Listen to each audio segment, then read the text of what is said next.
மாலினி அந்த டேபிளில் இன்னும் சர்வீஸ் கொடுக்கவில்லையே. என் தோழி ஒரு டேபிளுக்கு பீட்சா கொண்டு போகும்போது என்னிடம் சொன்னாள்.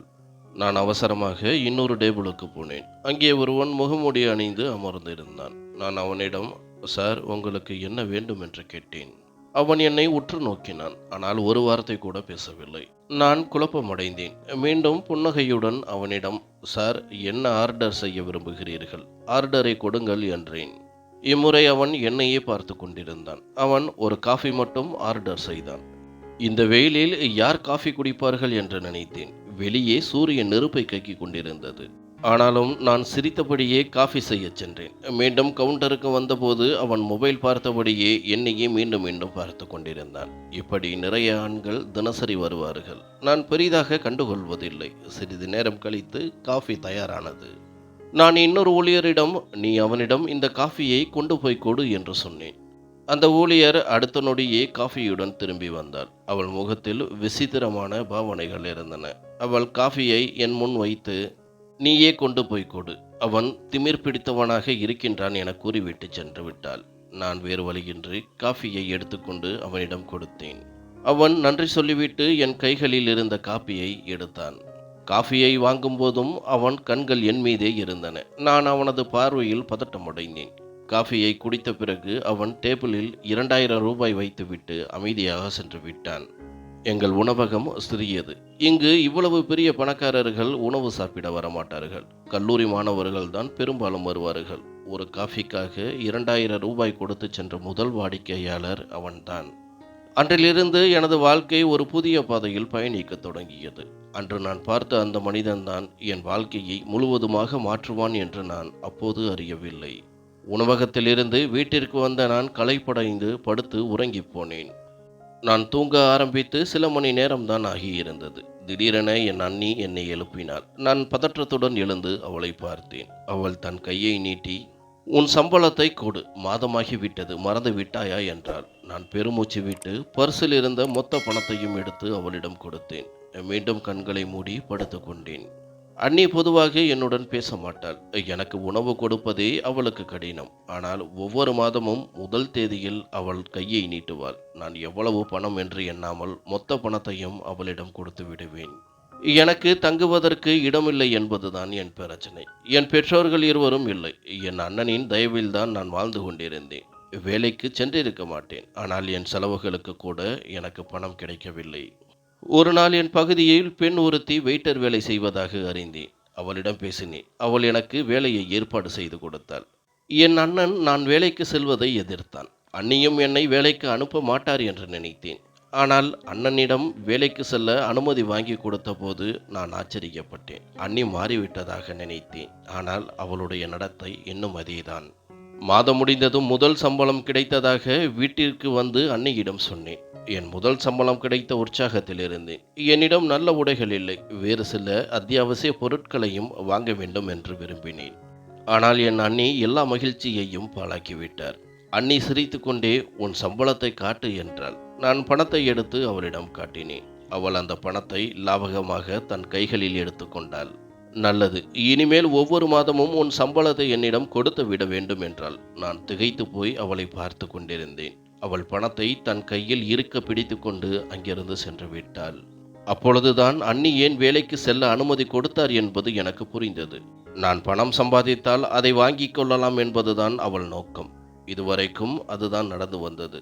சில சமயம் வேலையை விட்டுவிடலாம் என்று கூட நினைப்பேன். ஆனால் வேலையை விட்டுவிட்டால் வீட்டில் அண்ணியுடன் வாழ்வது இன்னும் கடினமாக இருக்கும். அடுத்த நாள் உணவகத்திற்கு சென்றபோது நான் சோகமாக இருந்தேன். என் தோழி, என்ன ஆச்சு? அண்ணி மீண்டும் உன் சம்பளத்தை எடுத்துக்கொண்டாரா என்று கேட்டாள். நான் சோகமாக தலையசைத்தேன். அவள் என்னை பார்த்து, மாலினி, எவ்வளவு காலம் இதை சகித்துக் கொள்வாய்? நீ உன்னை பற்றியும் யோசிக்க வேண்டும் என்றாள். நான் சோகமாக, என் கையில் என்ன இருக்கிறது? எனக்கு தங்குவதற்கு இடம் வேண்டும். என் அண்ணன் வீட்டை தவிர வேறு எங்கு போவது என்றேன். என் தோழி ஜெனி என்னை பார்த்து சிரித்து கொண்டே, மாலினி, நீ பெண்கள் தங்கும் விடுதியில் தங்கு.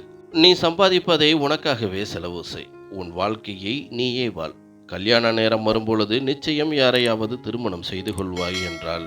நான் அவளது யோசனையை நிராகரித்தேன். இப்படிப்பட்ட பெண்களை நம் சமூகம் நல்ல வார்த்தைகளால் அழைக்காது. நான் இப்படிப்பட்ட வார்த்தைகளை கேட்க விரும்பவில்லை என்றேன். ஜெனியும் அக்கறையாக, சரி, வேலைக்கு செல்வதற்கு விடுதியில் தங்குவது உனக்கு பிரச்சனையா? அப்படியானால் பல்கலைக்கழகத்தில் சேர், அங்கே படி, கூடவே வேலை செய், விடுதியில் தங்கு, உனக்கு பட்டமும் கிடைக்கும், நல்ல வேலையும் கிடைக்கும் என்றாள். அவளை மறுக்க வந்த நான் உடனே நின்று அவளை பார்த்தேன். அவள் எனக்கு தைரியம் கொடுத்து, செய், உனது வாழ்க்கையில் அமைதி வரும். உனக்கு இது எவ்வளவு கடினமாக இருக்கும் என்று எனக்கு புரிகிறது. அந்த வீட்டில் ஒவ்வொரு நொடியும் நரகத்தில் வாழ்வது போன்றது என்றாள். நானும், அண்ணி என்னை மேலும் படிக்க அனுமதிக்க மாட்டார். நான் என் வருமானத்தில் ஒரு ரூபாயை கூட படிப்புக்காக செலவு செய்ய அவள் விரும்ப மாட்டாள். மேலும் அவள் படிப்பதற்கான அனுமதியை கொடுக்கவே மாட்டாள் என்றேன். ஜெனி சிரித்துக்கொண்டே, அப்படியானால் அந்த வீட்டை விட்டு விடு. அங்கே என்ன இருக்கிறது? உறவுகள் இல்லாமல் கூட சுயமாக பல பெண்கள் இந்த சமூகத்தில் வாழ்கிறார்கள். அந்த வீட்டை விட்டுவிட்டு உனக்காக ஒரு வீட்டை உருவாக்கு. இல்லையென்றால் கிணற்றில் இருக்கும் தவளை போல அங்கேயே இருப்பாய் என்றாள். அப்போது நான் ஜெனியின் பேச்சை பெரிதாக எடுத்துக்கொள்ளவில்லை. ஆனால் அந்த வார்த்தைகள் என் மனதில் ஆழமாக பதிந்து விட்டன. அன்று மாலையில் வீட்டிற்கு சென்றபோது எனக்காக வைத்திருந்த உணவை அவர்களின் குழந்தை சாப்பிட்டு விட்டது. நான் சாப்பாட்டை கேட்கும்போது, நான் ஒன்றும் உனக்கு வேலைக்காரி கிடையாது, உனக்கான உணவை நீயே சமைத்துக்கொள் என்று சத்தம் போட்டாள். நான் அதிர்ச்சி அடைந்தேன். இது முதல் முறை இல்லை. மாதத்தில் 1 அல்லது 2 நாட்கள் தான் வீட்டில் சாப்பிடுவேன். மற்ற நேரங்களில் உணவகத்திலேயே சாப்பிடுவேன். உணவகத்திலிருந்து பசியுடன் வந்தால் வீட்டில் சில சமயம் உணவு இருக்காது. அன்னையின் இந்த வலிமிகுந்த நடத்தை எனக்கு புரியவில்லை. ஆனால் அடுத்த நாள் நான் காலையில் ஜெனியிடம், நீ கல்லூரியில் விசாரித்துப் பார். என் சேர்க்கை சாத்தியமென்றால் நான் என் வாழ்க்கையை மாற்றிக்கொள்ள விரும்புகிறேன். அதிகபட்சம் கெட்டது நடக்கலாம், குறைந்தபட்சம் ஏதாவது நல்லது நடக்கும். ஏன் ஒரு முறை முயற்சிக்க கூடாது? நான் வீட்டில் இருக்கின்றேனா இல்லையா என்பது அன்னைக்கு எந்த வித்தியாசத்தையும் ஏற்படுத்தாது என்றேன். அவள் மிகவும் மகிழ்ச்சி அடைந்தாள். நான் நிம்மதியாக இருந்தேன். ஆனால் ஒரு பயம் இருந்தது. புதிதாக ஏதாவது செய்யும் பொழுது ஒவ்வொருவர் மனதிலும் இருக்கும் அதே பயம்தான் என் மனதிலும் இருந்தது. சில நாட்களில் கல்லூரியில் படிப்பதற்கும் தங்குவதற்கு இடத்தையும் தோழி ஏற்பாடு செய்து கொடுத்தாள். நான் வீட்டில் படிப்பதற்காக அனுமதியை கேட்டேன். என் அண்ணன் அமைதியாக அமர்ந்திருந்தார். ஆனால் அண்ணி சத்தம் போட்டார். அவர் என் மூளையை குழப்பினார். மக்கள் என்ன சொல்வார்கள் என்றார். நான் கோபமாக, நான் பணம் சம்பாதிக்க வெளியே சென்றபோது மக்கள் எதுவும் சொல்லவில்லையே, இப்போது நான் படிக்க விரும்பும்போது ஏன் எதையாவது சொல்லப் போகிறார்கள் என்றேன். அண்ணன் என்னை அமைதியாக இருக்கச் சொன்னார். நான் உன்னை தடுத்தால் அதை நீ ஏற்றுக்கொள்வாயா என்று கேட்டார். நான் எந்த தயக்கமும் இல்லாமல், நான் படிக்க வேண்டும், விடுதியில் தங்கி படிக்க வேண்டும். நீங்கள் அனுமதித்தாலும் இல்லை என்றாலும் பரவாயில்லை. நீங்கள் என்னுடன் உறவு வைத்தாலும் இல்லை என்றாலும் பரவாயில்லை. சூழ்நிலைகள் என் பொறுமைக்கு அப்பாற்பட்டதாகிவிட்டன என்றேன். இதை கூறிவிட்டு நான் அறையை விட்டு வெளியே வந்தேன். வெளியே வந்தபோது என் கைகள் கால்கள் நடுங்கின. என் தொண்டை வறண்டிருந்தது. அதன் பிறகு யாரும் என்னிடம் பேசவில்லை. நான் என் பொருட்களை கட்டிக்கொண்டு கிளம்பும்போது என் அண்ணனிடம் நான் போகிறேன் என்றேன். ஆனால் அவர் தனது முகத்தை திருப்பிக் கொண்டு அறைக்குள் சென்று விட்டார். அண்ணி கடுமையான வார்த்தைகளால், இப்போது போகிறாய் என்றால் திரும்பி வர வேண்டாம், உனக்கு யாரும் இல்லை என்று நினைத்துக்கொள் என்று சொன்னார். நான் வருத்தத்துடன் அங்கிருந்து புறப்பட்டேன். ஜெனி என்னை ஆட்டோவில் ஏற்றி கல்லூரி விடுதியில் விட்டு சென்றாள். நான் கவலையாக இருந்தேன், ஆனால் மகிழ்ச்சியாகவும் இருந்தேன். ஏனென்றால் என் புதிய வாழ்க்கை, சிறந்த வாழ்க்கை தொடங்கப் போகிறது என்று நம்பினேன். அடுத்த நாளே நான் பல்கலைக்கழகத்திற்கு சென்றேன். படிப்பு தொடங்கிவிட்டது. ஆனால் செலவுகளை கணக்கிட்டு பார்த்தால் இப்பொழுது நான் வேலை செய்யும் இடத்திலிருந்து பெறும் சம்பளம் போதாது. நான் அந்த உணவகத்தை தவிர இன்னொரு உணவகத்திலும் 2-3 மணி நேரம் வெயிட்டராக வேலை செய்ய ஆரம்பித்தேன். இந்த உணவகம் என் விடுதிக்கு அருகில் இருந்தது. நான் மாலை நேரத்தில் அங்கு செல்வேன். இந்த புதிய உணவகத்தில் வேலைக்கு சேர்ந்து 2-3 நாட்கள் தான் ஆகியிருந்தன. அப்போது அந்த நாள் பார்த்த அதே ஆளை அங்கே கண்டேன். அன்றும் அவன் முகமூடி அணிந்துதான் இருந்தான். அவன் என்னை பார்க்கவில்லை. ஆனால் நான் அவனை உற்று நோக்கினேன். திடீரென நான் அவனை பார்ப்பதை கவனித்தான். ஆனால் அவன் எதுவும் கண்டுகொள்ளவில்லை. அவனிடம் நான் தான் ஆர்டர் எடுக்க வேண்டும். ஆனால் எனக்கு அந்த ஆளிடம் ஆர்டர் எடுக்க விருப்பமில்லை. அதனால் நான் இன்னொரு பெண்ணிடம், நீ போய் ஆர்டர் எடு என்றேன். ஆனால் அன்று நடந்ததே மீண்டும் நடந்தது. அந்த மனிதன் என்னைத்தான் பார்க்க வேண்டும் என்று விரும்பி அந்த பெண்ணிடம் என்னைத்தான் ஆர்டர் எடுக்க சொல்லியிருந்தான். நான் மீண்டும் கோபமடைந்தேன். ஏன் இவன் இப்படி செய்கிறான்? என்னதான் இவன் பிரச்சனை?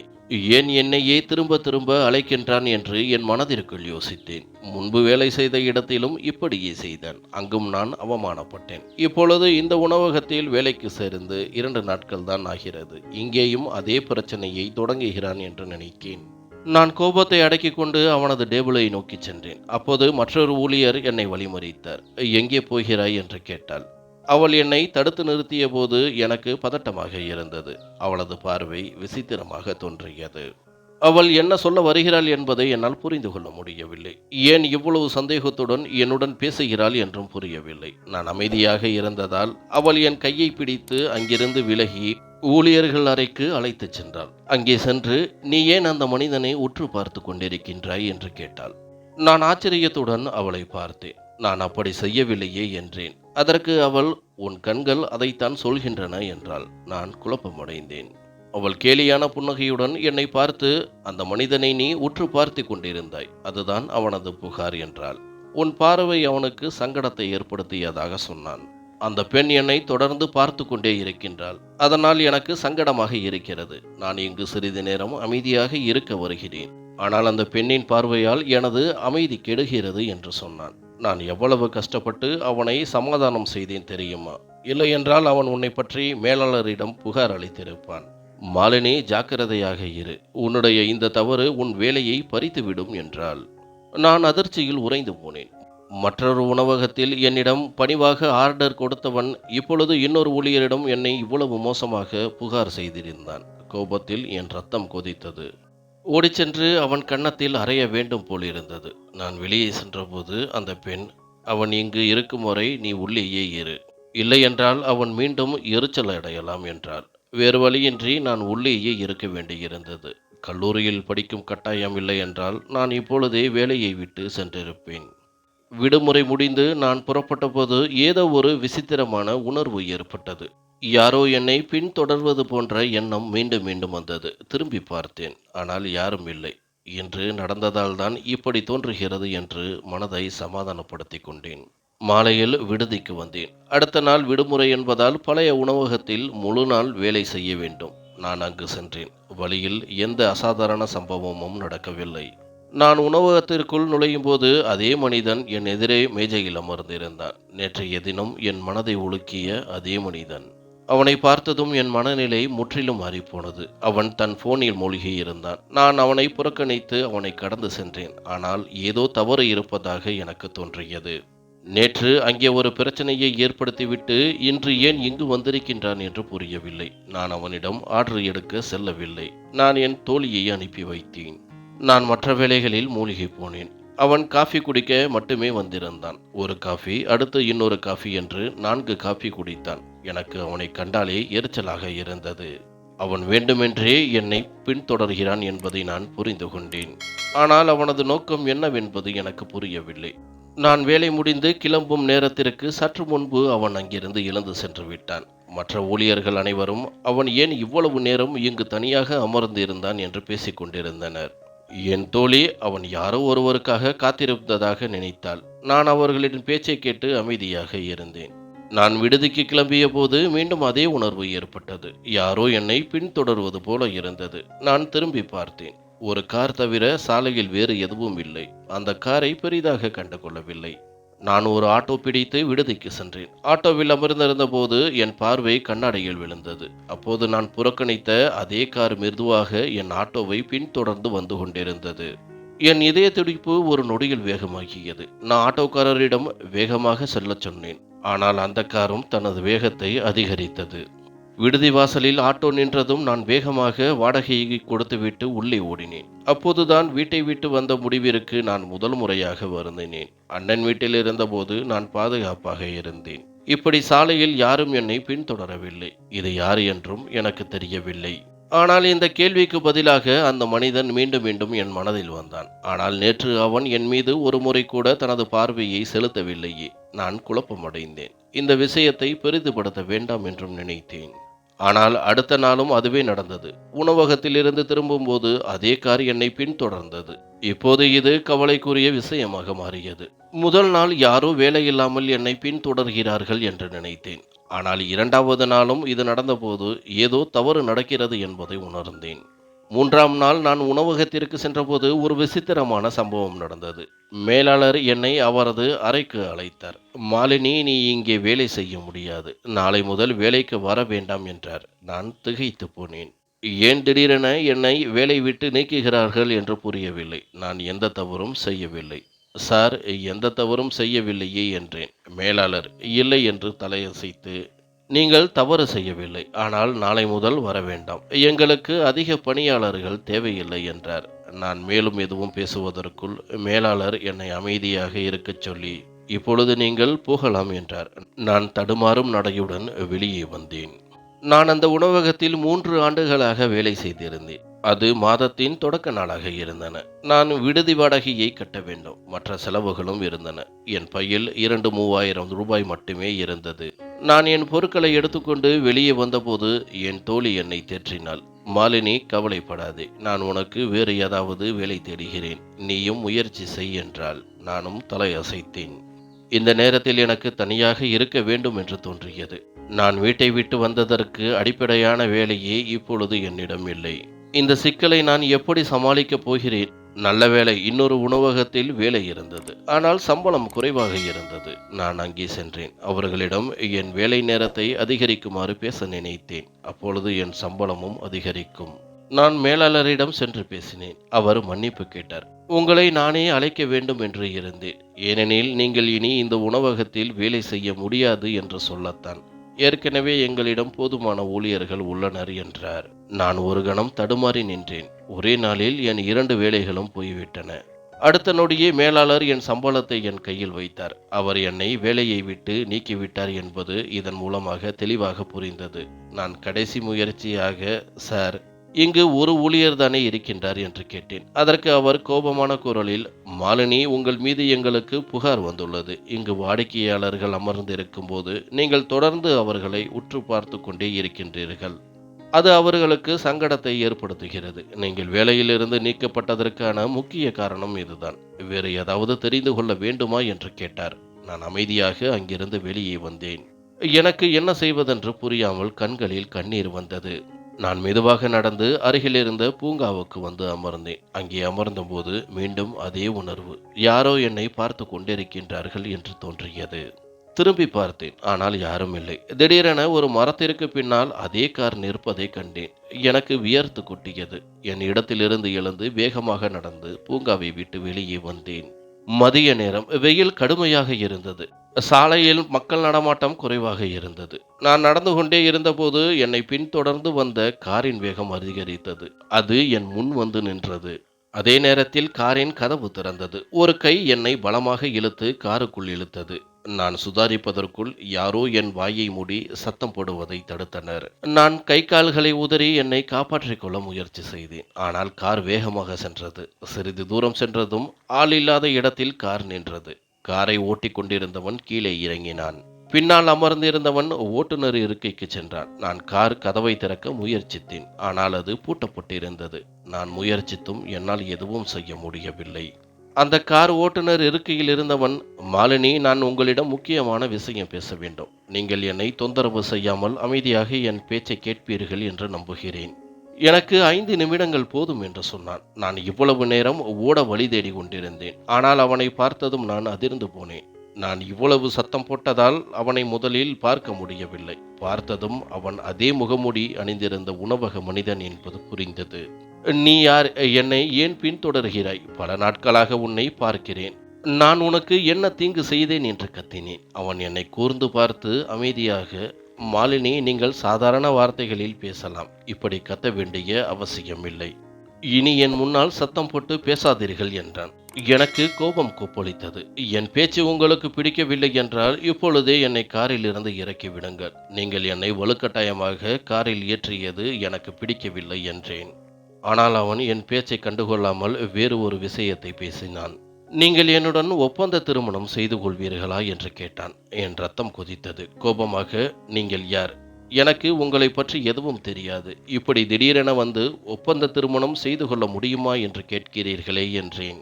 அவன் அடுத்த நொடியே தனது முகமூடியை அகற்றினான். என் வாயிலிருந்து வந்த வார்த்தைகள் அங்கேயே நின்றன. அவன் வேறு யாருமில்லை, எங்கள் நகரத்தின் ஒரு பிரபலமான பணக்கார வியாபாரி. அவரை சந்திக்க மக்கள் பல மணி நேரம் காத்திருப்பார்கள். அவனுக்கு நாடு முழுவதும் பல தொழில் நிறுவனங்கள் இருந்தன. அப்படிப்பட்ட ஒருவன் என்னை தன் காரில் அடைத்து திருமணம் செய்து கொள்ளச் சொல்கிறான் என்று வாயெடுத்து நின்றேன். நான் அமைதியாக இருப்பதைக் கண்டு இந்த அறிமுகம் போதுமா அல்லது வேறு ஏதாவது தெரிந்து கொள்ள வேண்டுமா என்றான். நான் எதுவும் பேசாமல் இருந்தேன். நான் என்ன பதில் சொல்வது என்று எனக்கு புரியவில்லை. நான் ஒரு சாதாரண பெண். அவனது அந்தஸ்திற்கு அருகில் கூட இல்லை. மாலினி, நான் நேராக விஷயத்திற்கு வருகிறேன். நான் உங்களுடன் 2 மாதத்திற்கு மட்டும் ஒப்பந்த திருமணம் செய்ய வேண்டும். அதற்கு ஈடாக உங்களுக்கு 2 கோடி ரூபாய் தருகிறேன் என்றான். எனக்கு திடீரென தெளிவு வந்தது. இங்கு என்ன நடக்கிறது என்று நினைத்தேன். நான் அவனிடம், எனக்கு உங்களை திருமணம் செய்து கொள்ளவும் விருப்பமில்லை, உங்கள் பணமும் தேவையில்லை. இப்போதே என்னை போக விடுங்கள். இல்லையென்றால் நடப்பதே வேறு என்றேன். ஆனால் அவன் அசராமல் பேசினான். உனக்கு இந்த நகரத்தில் மட்டுமல்ல, இந்த நாட்டிலேயே வேலை கிடைக்காது. அப்படி வேலை கிடைத்தாலும் நான் உன்னை வேலையை விட்டு நீக்கிவிடுவேன். அதனால் என் ஒப்பந்தத்தை ஏற்றுக்கொள்வதுதான் உனக்கு நல்லது. ஏனென்றால் உனக்கு இப்பொழுது பணம் மிகவும் தேவை. உனக்கு ஆதரவாக யாரும் இல்லை. நீதான் உன் செலவுகள் அனைத்தையும் பார்த்து கொள்ள வேண்டும் என்பது எனக்கு தெரியும். உன் செலவுகள் எவ்வளவு என்றும் எனக்கு தெரியும். அதை நீ எப்படி சமாளிக்கப் போகின்றாய் என்றான். நான் அதிர்ந்து போனேன். அவன் சொன்னது முற்றிலும் உண்மை. என்னுடைய வேலையை இந்த மனிதன் தானா பறித்தான் என்று நினைத்தேன். அவனிடம், நீதான் என் வேலையை பறித்தாயா என்று கேட்டேன். அவன் அமைதியாக, நான் சொன்னதுதான் என்னுடைய பதில். என்னை திருமணம் செய்து கொள். அதற்கு பதிலாக 2 கோடி ரூபாய்க்கு மேல் பணம் தருகிறேன். ஏனெனில் இது எனது கட்டாயம். இந்த வேலைக்கு நான் வேறு யாரையும் பயன்படுத்த முடியாது என்றான். அதனால்தான் இத்தனை நாட்களாக என்னை பின்தொடர்கிறீர்களா என்று கேட்டேன். அவன் சிரித்துக்கொண்டே தலையசைத்தான். நான் மறுத்துவிட்டால் என்று கேட்டேன். அவன் அமைதியாக, உங்களிடம் மறுப்பதற்கான வாய்ப்பு இல்லை. நான் என் கட்டாயத்தை பற்றி ஏற்கனவே சொல்லிவிட்டேன். நான் உங்களைத்தான் ஒப்பந்த திருமணம் செய்து கொள்ள வேண்டும். நீங்கள் சம்மதித்தாலும் சரி, மறுத்தாலும் சரி. திருமணத்திற்கான காரணத்தை நான் பிறகு சொல்கிறேன், அல்லது நீங்கள் அது பற்றி அறிந்து கொள்வீர்கள் என்றான். அவன் பேச்சை கேட்பதை தவிர எனக்கு வேறு வழியில்லை. நான் தனியாக இருந்ததால் அவன் என்னை திருமணம் செய்து கொள்ள பேசினான். இல்லையென்றாலும் நான் ஒரு பலவீனமான பெண்ணாக அவனுக்கு முன்னால் எதுவும் செய்ய முடியாது. நான் சம்மதித்தேன். முதலில் அவன் என் வங்கிக் கணக்கில் 2 கோடி ரூபாய் செலுத்தினார். அதன் பிறகு நாங்கள் நீதிமன்றத்திற்கு சென்றோம். 1 மணி நேரத்திற்குள் என் உலகம், என் வாழ்க்கை மாறிவிட்டது. சிறிது நேரத்திற்கு முன்பு நான் ஆதரவற்றவளாக உணர்ந்தேன். ஆனால் கடவுளின் கருணையால் என் திருமணம் நடந்தது. அது எப்படி நடந்தாலும் அவன்தான் என் கணவன் என்ற பெயர் இருந்தது. திருமணம் நடந்ததும் அவன், இனி நீங்கள் விடுதியில் இருக்க மாட்டீர்கள். என்னுடன் என் வீட்டில் இருப்பீர்கள். உங்கள் பொருட்களை எடுத்துக்கொண்டு என் வீட்டிற்கு வாருங்கள் என்றான். நான் திகைத்து போனேன். இது பற்றி நாம் எதுவும் பேசவில்லையே என்றேன். அவன் சிரித்துக்கொண்டே, நம் திருமணம் 2 மாதத்திற்குத்தான். இந்த 2 மாதங்களில் நீங்கள் என் ஒவ்வொரு பேச்சையும் கேட்க வேண்டும் என்றான். எனக்கு வேறு வழியில்லை. நான் என் விடுதி அறைக்கு சென்று பொருட்களை எடுக்கச் சென்றேன். அவனை தொந்தரவு செய்ய வேண்டுமென்றே 5 மணி நேரம் பொருட்களை கட்டி கொண்டு இருந்தேன். அவன் 5 மணி நேரமும் காரில் அமர்ந்து எனக்காக காத்திருந்தான். நான் என் ஜன்னல் வழியாக பார்த்தேன். அவன் மீண்டும் மீண்டும் கடிகாரத்தை பார்த்து கொண்டிருந்தான். நான் கீழே வந்தபோது அவன் சிரித்து கொண்டே என்னை பார்த்தான். நீங்கள் வீடே மாறி செல்வது போல பொருட்களை கட்டி கொண்டிருந்தீர்கள். நீங்கள் விடுதியில் தானே இருந்தீர்கள். இங்கே எவ்வளவு பொருட்கள் இருக்கும் என்றான். அவனது புன்னகை எனக்கு எரிச்சலூட்டியது. அவன் என்னுடன் ஒப்பந்த திருமணம் செய்து கொண்டான். அதற்கு ஈடாக 2.5 கோடி ரூபாய் கொடுத்தான். ஆனால் அவன் மீது எனக்கு கோபம் வந்தது. அவன் என் ஒப்புதல் இல்லாமல் தன் விருப்பப்படி அனைத்தையும் செய்திருந்தான். ஆனால் அவனை கூர்ந்து பார்த்தால் என் அதிர்ஷ்டத்தை பற்றி எனக்கு பெருமையாக இருந்தது. ஏனெனில் அவன் ஒரு அழகான பணக்கார மனிதன். ஒவ்வொரு பெண்ணும் அவனை திருமணம் செய்ய வேண்டும் என்று கனவு கண்டிருப்பாள். ஆனால் அவன் ஏன் என்னை திருமணம் செய்து கொண்டான் என்பது எனக்கு புரியவில்லை. நான் அவனுடன் அவன் வீட்டிற்கு வந்தேன். அவன் பெயர் சரண் என்று அறிந்து கொண்டேன். அந்த வீடு நான் எங்கள் நகரத்தின் செய்தி சேனலில் மட்டுமே பார்த்த வீடு. இப்போது நான் அங்கு அவனது மனைவியாக வந்திருந்தேன். எனக்கு மகிழ்ச்சியாகவும் இருந்தது. அதே நேரத்தில் ஒருவித துக்கமும் இருந்தது. உள்ளே சென்று எனக்கு கொடுக்கப்பட்ட அறையை பார்த்தபோது அது அரண்மனையின் அறையை போல தோன்றியது. வீடே அழகாக இருந்தது. ஆனால் இந்த அறை மிகவும் பெரியதாகவும் அழகாகவும் இருந்தது. அதுவும் எனக்காக மட்டுமே. நான் ஆச்சரியப்பட்டேன். சரண் என்னை அறையில் விட்டுவிட்டு என்னுடன் ஒரு பணிப்பெண்ணை விட்டு சென்றார். அவர் அந்த பணிப்பெண்ணிடம், இன்று முதல் நீ இவரின் அனைத்து வேலைகளையும் செய்ய வேண்டும் என்றார். நான் திகைத்து போனேன். என் அதிர்ஷ்டம் இப்படி இருக்கும் என்று என்னால் நம்ப முடியவில்லை. ஆனால் இது அனைத்தும் நடந்துவிட்டது. நம்புவதற்கும் நம்பாததற்கும் எதுவும் இல்லை. ஆனால் இப்பொழுது நான் அறையில் அமர்ந்து பயந்தேன். ஏனெனில் திருமண வழக்கப்படி இன்று என்னுடைய முதல் இரவு. ஆனால் நான் அந்த மனிதனுடன் முதல் இரவை கொண்டாட முடியாது. என் இதயம் பயத்தில் அடங்கியது. நாங்கள் இருவரும் ஒப்பந்த திருமணம் செய்து கொண்டதால் அவன் என்னுடன் நெருங்கி பழக முயற்சி செய்தால் நான் அவனிடம் கண்டிப்பாக மறுத்து விடுவது என்று முடிவெடுத்தேன். ஆனால் நான் அப்படி செய்ய வேண்டிய அவசியமில்லை. அவன் என்னை தொட வேண்டும் என்ற எண்ணத்தில் திருமணம் செய்யவில்லை. அவனது நோக்கம் வேறு ஒன்று. அது பிறகுதான் எனக்கு தெரிய வந்தது. சிறிது நேரம் கழித்து உணவு வந்தது. அது ஒரு அரச உணவைப் போல இருந்தது. அதன் அலங்காரம் கெட்டுவிடும் என்பதால் அதை தொடுவதற்கு கூட மனமில்லை.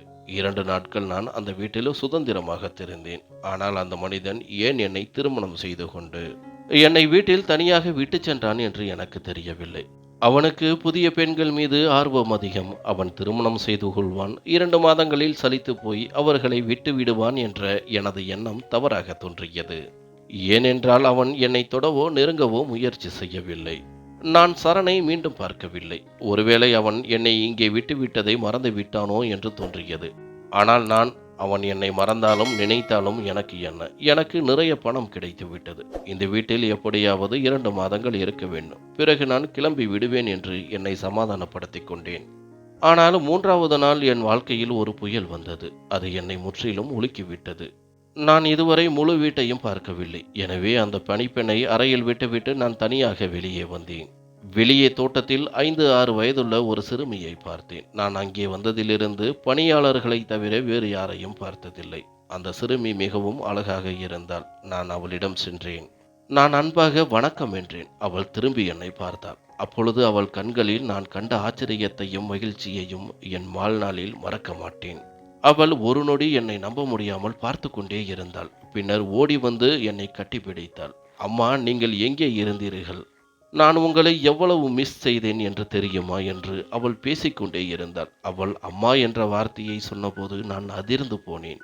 அப்போது அந்த சிறுமி மீண்டும் உற்சாகமாக, அம்மா, ஒரு நிமிடம் இருங்கள், நான் இப்பொழுது வருகிறேன் என்று சொன்னாள். அவள் என்னை விட்டுவிட்டு அப்பா அப்பா என்று கத்திக்கொண்டே ஓடினாள். நான் அங்கே திரும்பி பார்த்தேன். அங்கே சரண் நின்றிருந்தார்.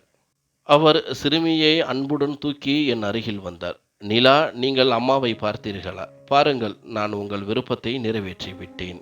உங்கள் அம்மாவை உங்களிடம் அழைத்து வந்திருக்கின்றேன். இப்போது நீயும் அப்பாவின் விருப்பத்தை நிறைவேற்றி என்றார். அவள் தலையசைத்து வேகமாக என் மடியில் வந்தாள். நானும் அவளை கை நீட்டி அவளை பிடித்து கொண்டேன். சிறிது நேரம் நாங்கள் தோட்டத்தில் நடந்து கொண்டிருந்தோம். நான் அமைதியாக இருந்தேன். நிலாவும் சரண் மட்டும் பேசிக்கொண்டிருந்தார்கள். அந்த சிறுமி களைப்படைந்ததும் சரண் அவளை உள்ளே அனுப்பினார். பிறகு அவர் என்னை பார்த்து, இதற்காகத்தான் நான் உங்களை திருமணம் செய்ய கட்டாயப்படுத்தினேன்.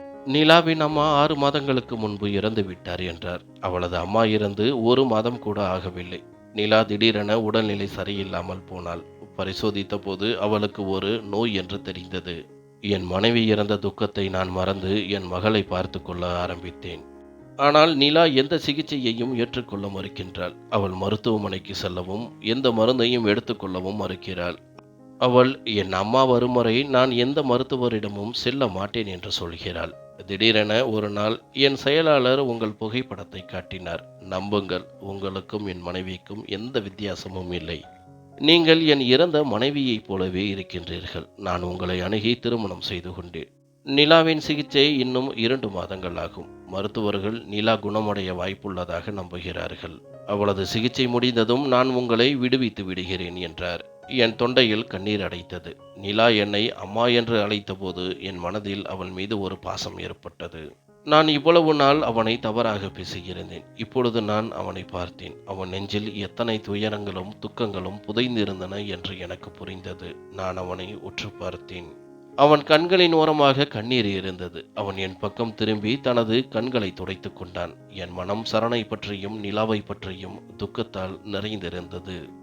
2 மாதங்களில் நிலாவுக்கு நான் ஒரு தாயாக கவனித்துக் கொண்டேன். நான் அவளது சொந்த அம்மா இல்லை என்பதை அவளுக்கு ஒருபோதும் உணரவிடவில்லை.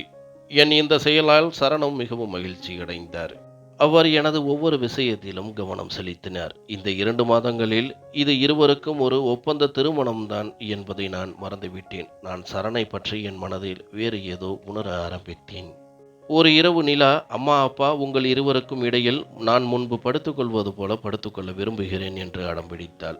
வேறு வழியின்றி நாங்கள் மூவரும் ஒரே படுக்கையில் படுத்துக்கொண்டோம். நடுராத்திரியில் நிலா எங்கள் இருவருக்கும் இடையில் இருந்து என் பின்னால் வந்து படுத்துக்கொண்டாள். நான் சரணுக்கு மிக அருகில் இருந்தேன். நான் ஆழ்ந்த உறக்கத்தில் இருந்தேன். அப்போது சரணின் வாசனை என் மூக்கை தாக்கியது. நான் திடுக்கிட்டு கண்களை திறந்தேன். நான் அவனுக்கு மிக அருகில் இருந்தேன். என் தலை அவனது மார்பில் இருந்தது. அவனது கை என் தோளில் இருந்தது.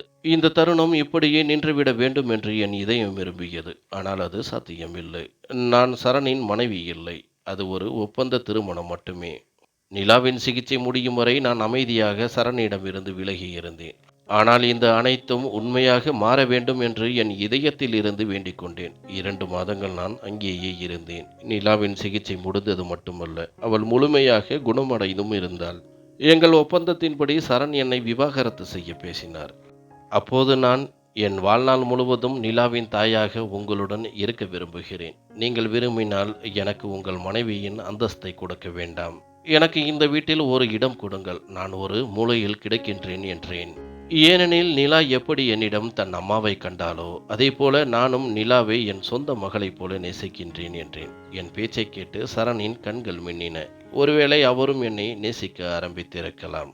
அவர் தலையசைத்து, இன்று என் குடும்பம் நிறைவடைந்து விட்டது. என் மனைவி இறந்த பிறகு என் குடும்பம் முற்றிலும் சிதைந்து போனது. ஆனால் இன்று நீ வந்து என் மகிழ்ச்சியை எனக்கு திருப்பிக் கொடுத்தது போல உணர்கிறேன் என்றார்.